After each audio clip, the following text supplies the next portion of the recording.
Alright, so this probably isn't going to be a super detailed review. I'm actually going to be reviewing it throughout the month on the podcast I do with my good friend Jesse Cole.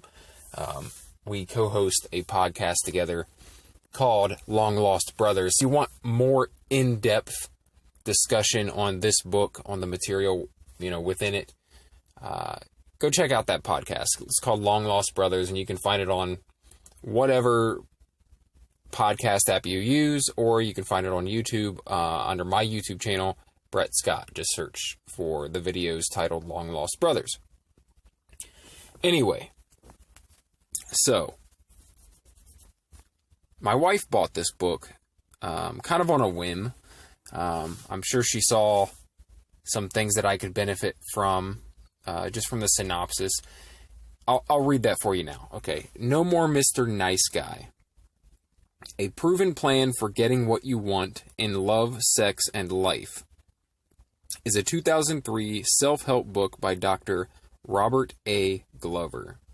He describes what he calls the nice guy syndrome, a condition in men who appear to be always nice and who try to avoid conflict at all costs. Now,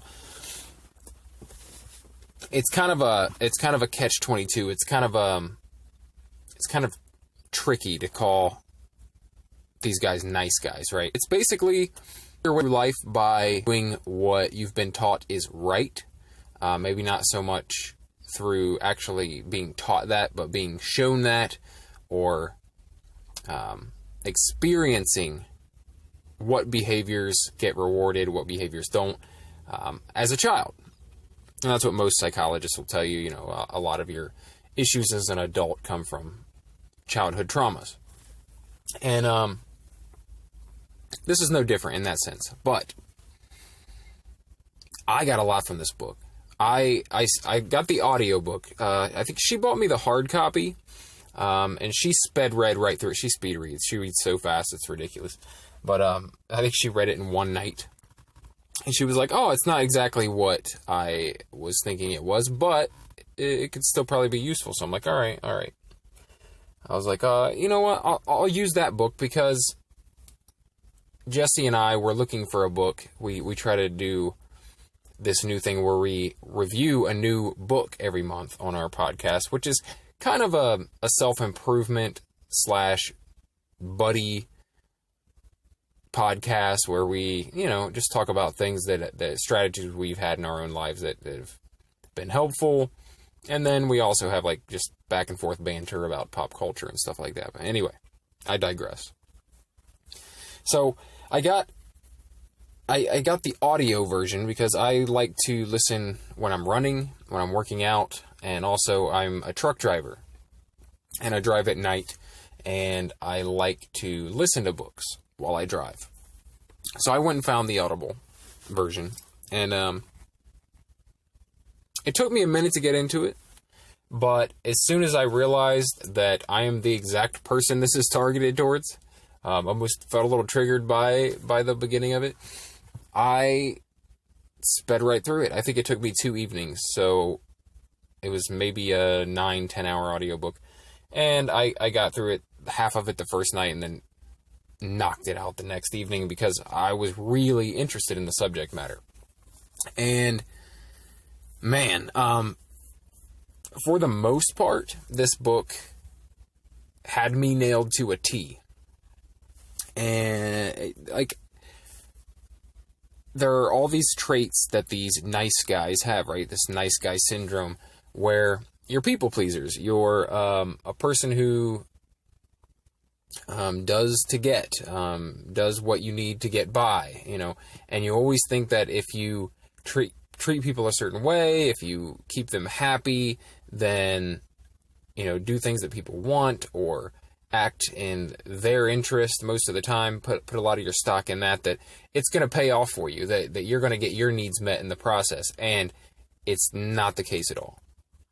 Not at all. And this is what he describes in the book, that by basically putting your worth in how other people around you feel, Your significant other is having a bad day and that ruins your day, or you have a disagreement with a friend and then that's it. You think about it all day, you dwell on that, and that's because how others view you and how you are perceived by others dominates your self-image, right?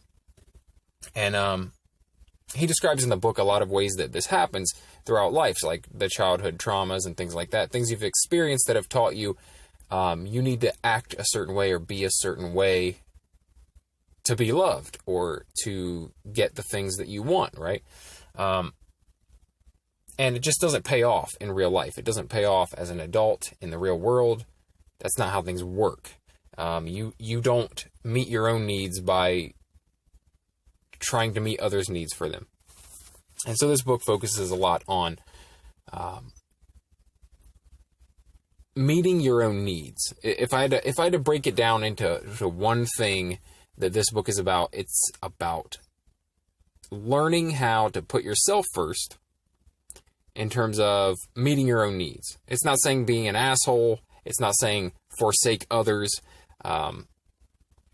It's saying that if you want something, if you feel you need something, to make that happen. And don't worry about, because a lot of times with the nice guy syndrome is, there's a lot of guilt and there's a lot of shame involved in, you've been taught that certain behaviors are not, good or right. And that can be everything. It can be everything from, being a manly man, right? Being aggressive, or seeking out certain sexual fortes, whatever it might be. You've been taught that good guys, nice guys, good people don't do these things, or they don't appear this way. And so you go along your life trying to be perceived as a good guy, as a different kind of guy. I'm not like most guys. I'm a good one, And man, it hit home with me for sure, because I've always had that self-image of like, I have to appear this way. I have to be this way because I get my a lot of my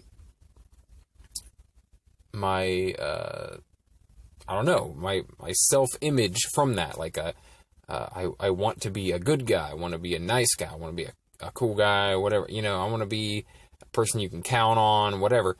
But in that process, you end up not actually getting your own needs met. When you go out of your way to be the good guy, the perceptive guy, the sweet guy, it doesn't serve you or your needs at all, and you end up living an unfulfilled life. And a lot of times, meeting everyone else's needs, it doesn't make them happy either. So the people closest to you, maybe you're always trying to please your wife, or you're always trying to, please your significant other, and they never seem to actually be happy with the things you're doing. That's part of it, I think. I think that they see that in you. They can feel that in you, that, a lot of this is wrapped up in your own self-image. And basically, like I said, the book is saying, you need to meet your own needs. It's not saying forsake all others, but it is saying take care of yourself. Do things that you want to do. Like, don't first, when you want to appear like the good guy, so you put yourself, your needs behind someone else's, right? You want something, your significant other wants something as well. Well, you go out of your way to make sure your significant other gets the thing because it makes you feel like you're doing the right thing or the good thing, and you think that, hey, they're going to recognize that too, and in a roundabout way, I'll end up being rewarded for it later. I'll get my needs met later, or doing this for them fulfills my needs. But it's just not the case. The case, the simple fact of the matter is you're not having your needs met, and you're putting them on the back burner, basically to be the good guy. And it creates a lot of resentment, creates a lot of problems in life. And this is not just with significant others, but also with family, extended family, close families, maybe your mom and dad, brothers and sisters, but you put yourself in a position where you're actually not meeting any of your needs, and you're trying to get your needs met through meeting other people's needs, and then kind of hoping it will be reciprocated. Well, it just doesn't work that way. That's not how life works, and this is what the book is describing. Like, hey, you have to take care of yourself. You gotta do things for yourself, because it's no one's job to meet your needs. Well, I've gotten a ton from this book, man, and just a lot about, taking back some agency and kind of being the, being the person who you actually feel like, rather than the person you feel like you should be. And it's tough, man, because he gives you all these strategies for taking back some of this agency, and this is a book, clearly it's mostly for men, but a lot of it is about building more friendships with positive role model males, finding close relationships with other males that you would want to be like, you know what I mean? Like, mentors almost, but not, you're not going out seeking mentors. You're seeking out friendships, with other men, because not just, childhood traumas, but also society has told us it's not okay to be a man, you got to be a certain kind of man, and you're being defined by other people's version of what you should be. And this book helps you take back a lot of that, like the strategies in it anyway. I'm not saying this is not a cure-all book, but it gives you strategies to begin to meet your own needs and not feel guilty about it, not feel like you have to bend to the requirements of society or significant other, or whoever has decided that this is what a man should be, this is how a man should act, these are things that men should do. You decide for yourself what that is, and you don't put your self-worth in how others perceive you. It's a huge thing, and I'm not doing it justice. I'm telling you, though, if you dig into the book, after the first chapter, you'll know whether or not it applies to you. And if it does, it's going to hit home in a really big fucking way. You're gonna be like, holy shit, okay. These are some strategies I need to implement, because clearly things aren't working the way that I think they should, and maybe this is a path to get to it. But anyway, you'll know right away, first couple paragraphs of the book, if it's describing you or not, if you can get some benefit from it or not. And I think there are a lot of men in today's society who can get a lot from it. And you might not think that everything in the book applies. I certainly didn't. There's a whole chapter on like sexual deviance and having a lot of shame and guilt around sex and performance and stuff like that. And it didn't really vibe with me the way the rest of the book did. So, you take from different works, different strategies, you take from them what works and, leave the rest. And that's how I approach a lot of things. Like, I don't go whole hog on everything, right? If someone's giving out a book full of wisdom and I get a few tidbits from it, that's enough for me. That's okay. I don't throw the baby out with the bathwater. I don't say, oh, this doesn't apply to me, so none of it does. I take the things that work and I move on, and I try to implement some of the strategies that I think will work. But this book is one that has really... I've already started implementing slowly, little strategies from the book. And I feel like it's already positively impacting my life, the way I feel, just day to day, and my relationship. So, yeah, I can't recommend the book enough. I think it's really helpful if you feel like you might have this nice guy syndrome, if you feel like you might have been conditioned into this way of thinking where pleasing others is what good guys do. No, real men,